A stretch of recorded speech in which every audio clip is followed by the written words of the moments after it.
Priya, who's going to talk to us about automating application security. He's a regular speaker on the circuit for the last 12 months. So if you want to take it away, Ayush, there you go. Sure. Thank you. Hey everyone. So we'll be talking about automating application security. I am Ayush. I work as a cloud security engineer at Cloudl, and I've spoken at a few other places, Grey Hat, BeerCon 2, Global CyberSec Summit, and I've been recently volunteering my time at OWASP branch as well as a lead. So what lies ahead, right? We'll talk a little bit about what is application security, just so that we are on the same page, right? We'll talk about what has changed because application security has been there like since forever. We'd want to look at how to utilize these changes for obviously automating AppSec for the presentation. We'll take a look at a demonstration of how easy it is to actually like bring up something and like automate a process one by one as we go towards it. Then we'll take a few questions about that might pop up into your head, like why change what already works, what can and can we or can't we automate, and lastly we just have some concluding remarks, right? So let's begin with what is AppSec. This is the Wikipedia definition, which is fairly detailed. So application security is essentially any measure taken to improve the security of an application, right? By figuring out one of these processes, so finding, fixing, or preventing security vulnerabilities. So finding, fixing, preventing all can be considered a process, and because there could be different places where we could implement these processes, so different stages have different kinds of application security measures that we can take, right? So that's why application security could be in design, development, deployment, upgrade, maintenance, and so many more stages in the SDLC or software development lifecycle, right? So in short, any preventive measure that we develop, either by actually taking a framework that already exists, let's say for a CIS benchmark or something like that, right? So creating a preventive measure from existing knowledge, or because we faced an issue and then we found a solution for it, we create a measure for it, and these could be included in the different stages of SDLC, again software development life cycle. So it could be as early as the design stage, or it could be as late as the deployment stage, right? Where typically what the pen testing stuff happens, and then you figure out issues, and then it goes back to fixing those issues. So it's obviously a crucial aspect of security, but because without like application without code, we don't really have a lot left to protect, right, and secure. And for me at least, it's eventually the goal is to maintain the CIA triad, which we all learned at some point, right, in our infosec jobs and academics, which is the confidentiality, integrity, and availability triangle, right? Examples of AppSec, the traditional processes, there are a bunch of them. Let's talk about static application security testing, or SAST for short. Static application is essentially looking for known patterns of vulnerable code snippets in your code base, right?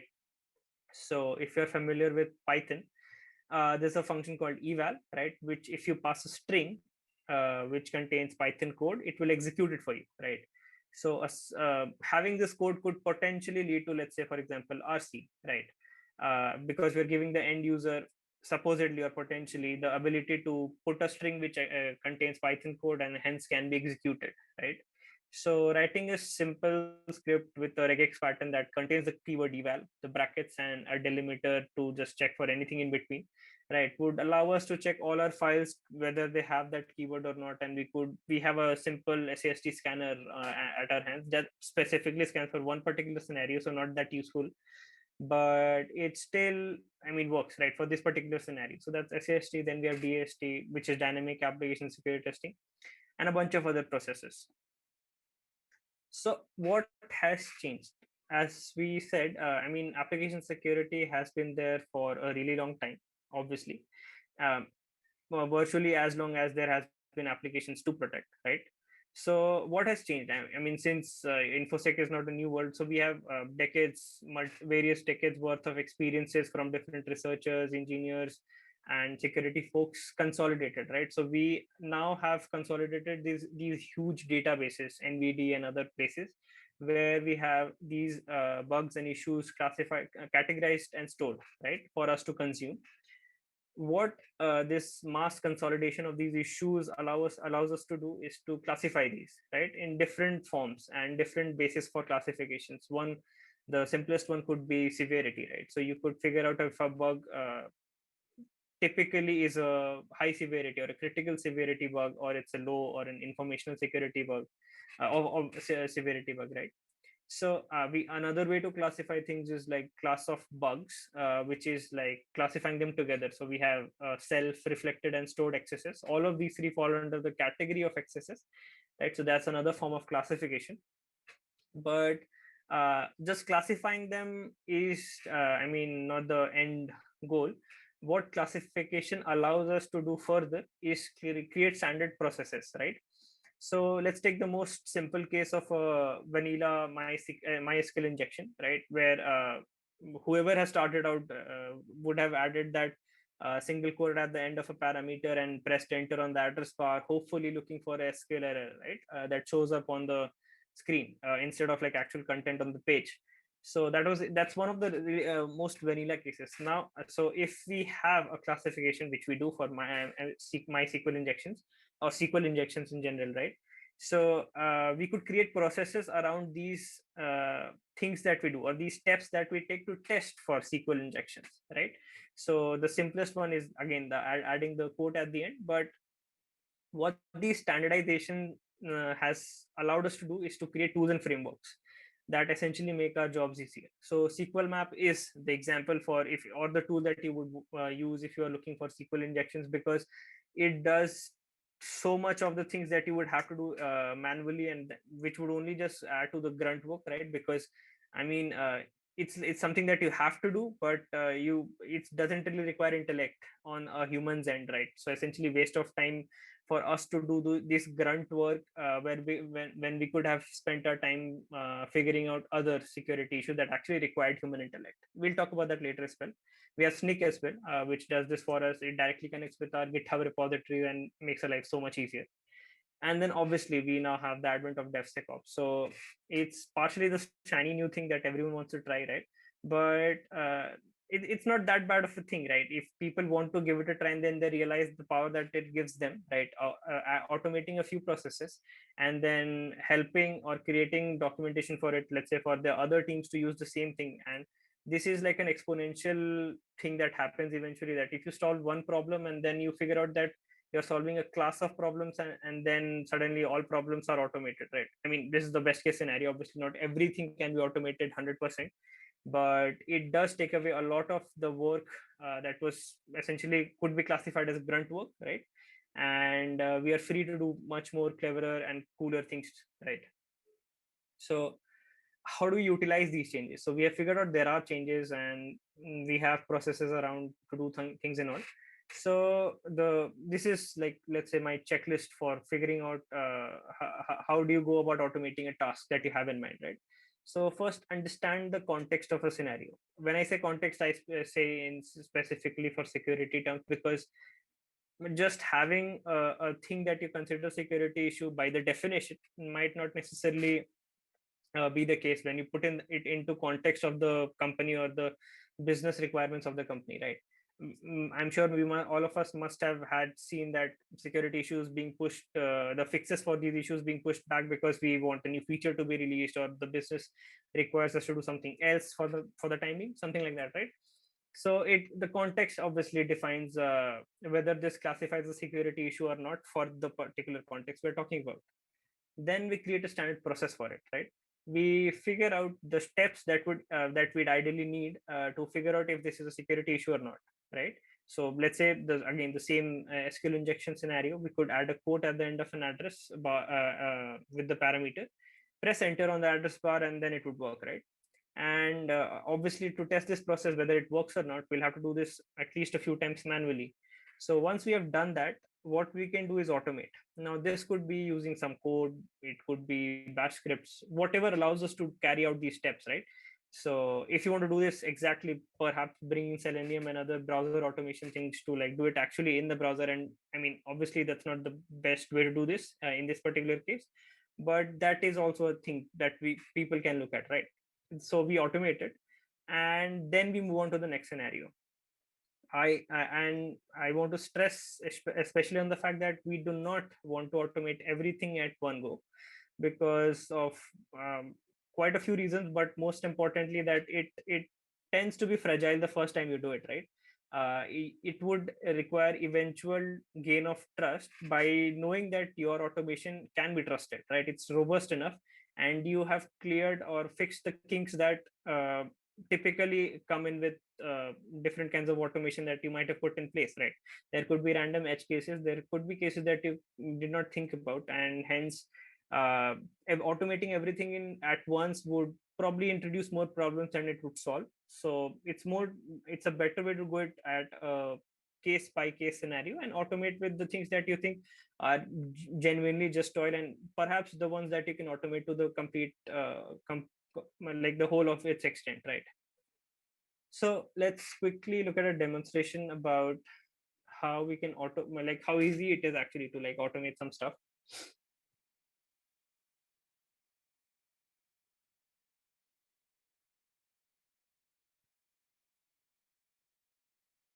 Hopefully it loads quickly.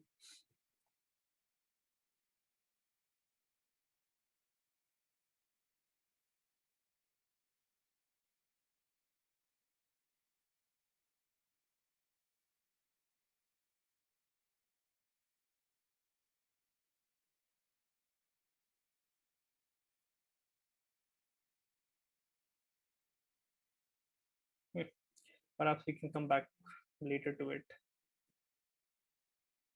Oh, okay, it's there.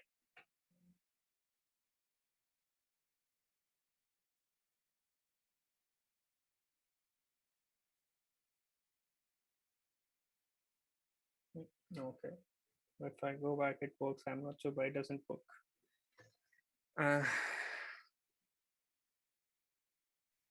We can edit this in the recording for you, mate. It's starting to work now. Okay, fine. It works now. Cool. So this is GitHub Actions. Fine. And we'll take a look at creating a few workflows. How workflows are essentially just files that you would write your steps in, like the automation steps in for GitHub Actions to take up something and do something for you, right? So this is one workflow. It's essentially installing a tool called Git Secrets. It maybe looks a little bit complicated at the first go, but it's essentially just installing the tool called Git Secrets, which is a scanner that looks for secrets embedded in code, right? Then we run the scan on our repository, and then we upload a report to the artifactory present in GitHub itself. So as simple as that. Like it's barely 30-40 lines and you're done with the task. Okay, so we'll take a look at another one.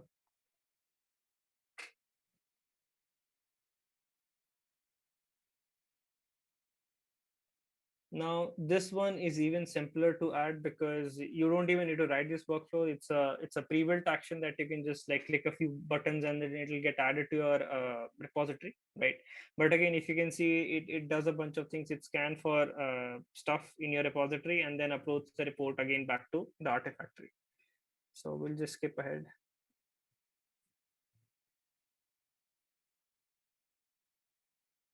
Now, this is the actions tab where you actually see the logs, or essentially what happened when the workflows that you created ran, right? So we'll take a look at our shift left analysis thing first and perform shift left scan. So it ran essentially and it figured out a bunch of things. It did a bunch of checks, and here's your summary, right? We found like one dependency with critical severity. There's a bunch of scan that happened. Secrets audit failed, dependency scan failed obviously, and then a few tests that we passed, right? And this report also got added to our artifactory. Now the cool thing about GitHub Secrets is that we have this tab, security tab, that gets added like for with a few actions, and you can do security management of these issues here itself. So you don't have to maintain another tool like, let's say, issue tracker, defect dojo or something like that. You can maintain it from here itself. So coming back to actions, we could go to our Git Secrets scan, and again build. Build is just the job's name. Then we go to the scan where we actually ran it. So right? It ran, and then we upload the report. And again, we don't need external storage for this report. Again, it gets stored in GitHub itself. So if we go to the same page, same workflows page, and just scroll down, you see that there's a GitHub report, right? And we could just download this report as any other artifact. I think by default it stays there for 90 days, but has like you have the ability to like extend or delete depending upon the plan that you have with GitHub, right? So with 30 lines, I was able to like add two kinds of scan to my code repository, and depending upon the trigger, like it could be on every commit or a pull request or a merge, depending on what event you want to trigger it on. uh, GitHub Actions is extremely extensive to like use, and it resides right beside your repository, right? So again, why would you want to change something that perhaps already works? So it reduces human toil. Human toil is anything that essentially boils up to grunt work, right? It reduces chances for human errors and biases. So for some reason, I could have a bias towards bugs that I think or may not consider a bug, right? That could be a bias for me. Or let's say I have an Excel sheet of endpoints to test, right? And I just missed one row because Excel's, and what I mean, it could happen, right? And I'm assuming I'm doing all of this by hand. So human errors are like they do happen. I mean, no matter how perfect you are, how perfectly you can do your job, or how focused you are, they tend to creep into your uh, everyday work at some point or the other. So human errors end up happening. The fun thing about computers is like if you have the right instructions to give them, they don't make errors, right? I mean, for the most part. So yeah, if you automate, then you are essentially reducing the human errors and biases, because they will treat everything the way they've been told to treat the bugs and everything, right? It makes the system robust, because again, you're taking away errors from the system that reside on the humans or the people that are actually doing the testing and different kinds of processes for application security, right? So it makes the system robust. It enables trust for further automation, because obviously if the automation that you created prior to something it works, then you are more confident in creating like something that is more complex, right? Not every automation can be as simple as adding that quote at the end and making a get request, right? So depending upon what you're trying to automate, there's a lot of things that I mean, go wrong. So if doing it eventually, again, as a case on case basis, doing it slowly, one process at a time or one context at a time, it enables you to trust your automation yourself, and your team to trust the automation itself, so that when it does mark something, you know that it's actually an issue, not something so broad that every other thing is a false positive, right? And so forth. And most importantly, it frees up the costliest resource that a security team has, the engineer itself, right? So when you give the engineer more time on his hand, instead of having to do menial tasks, they are able to actually figure out bugs or spend time in finding bugs that require human ingenuity, right? Things that would actually require the engineer to use his brain, and not just a series of checks that on a PDF or a checklist, right? So think of race condition bugs, which perhaps computers are not that really great right now to find, or chaining different bugs together, right?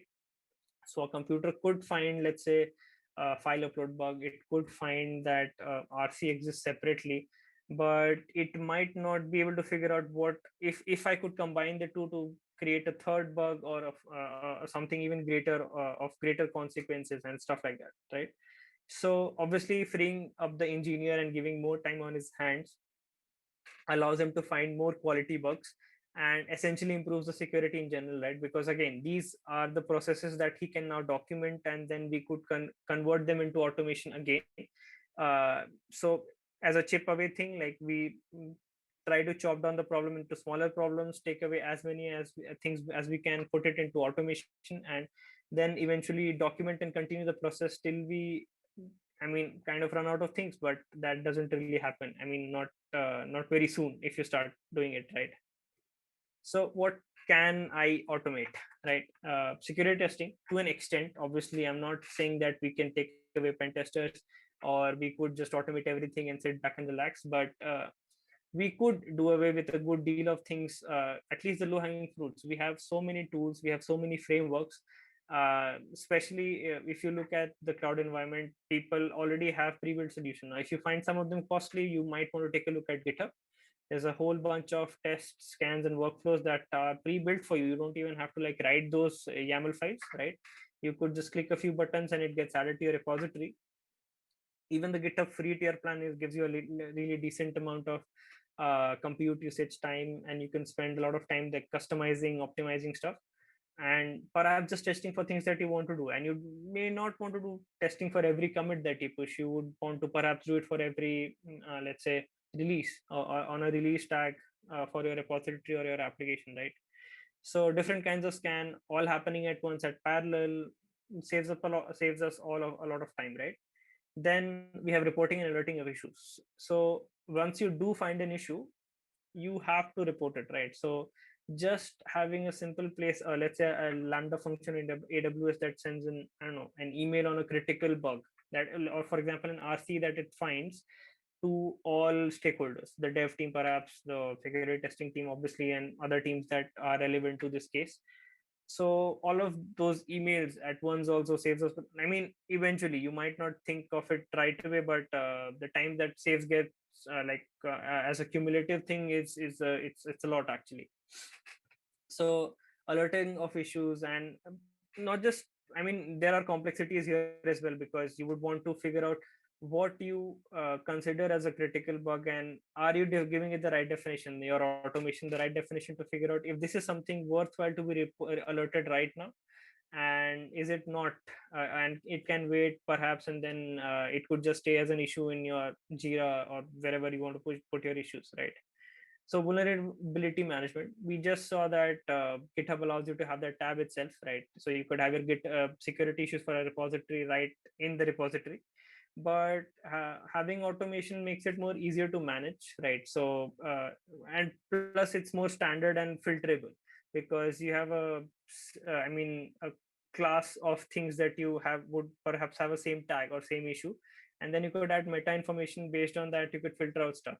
We might not always be that disciplined, or again the human errors might come in and we might forget a tag for an issue, and then that issue for some reason would obviously become the one that we're looking for, and we are unable to find it. Obviously we will at the end of it, but again, it's just, automation is not supposed to replace us for the most part. It's supposed to like help us do our work better, because it's taking away the error prone processes of grunt work away from us. And we all I mean, maybe it's my opinion, but like we tend to be more focused on things that we don't know about and we are working on them, right, rather than the task that we have been doing for all this time, right? And then we inherently become a little, I don't know, perhaps a little overconfident that hey, this is something that I've been doing for years and years on it, and I would probably not miss a thing. And that's where the errors start coming in, right? So again, things that we have been doing all this time and we have processes for, we know a standard way to do things, we could push them to automation so that automation can take that way, and we can focus on doing new things, cooler things, and perhaps bigger things, right? And figuring out new 0 days, or figuring out new defenses, writing new code for software development and whatnot.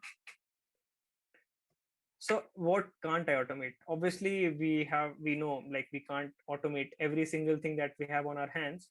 So what we cannot automate? The simplest answer is unstructured processes, right? Because automation is essentially a steps or a sequence that a computer would carry for you.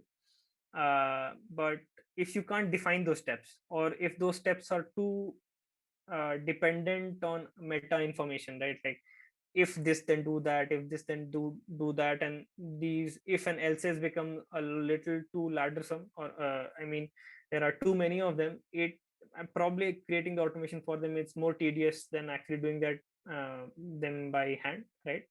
uh, so unstructured processes in general are a little difficult to automate. I'm not saying you can't automate them, but perhaps for the most part it will be way more difficult than seemingly more structured process. So again, coming to testing for sophisticated class of bugs.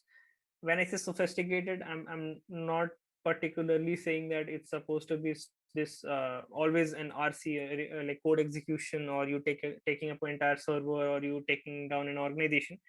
I mean any bug that a scanner can't find, right? And you could come up with simple scenarios that do this as well. But essentially, any bug that would require human ingenuity to solve for that bug. We talked about race condition bugs and things that a human can perhaps chain issues together and create a third thing out of them, or a more impactful bug out of them. That's something that we can't really automate, right? That's where the human brain comes in.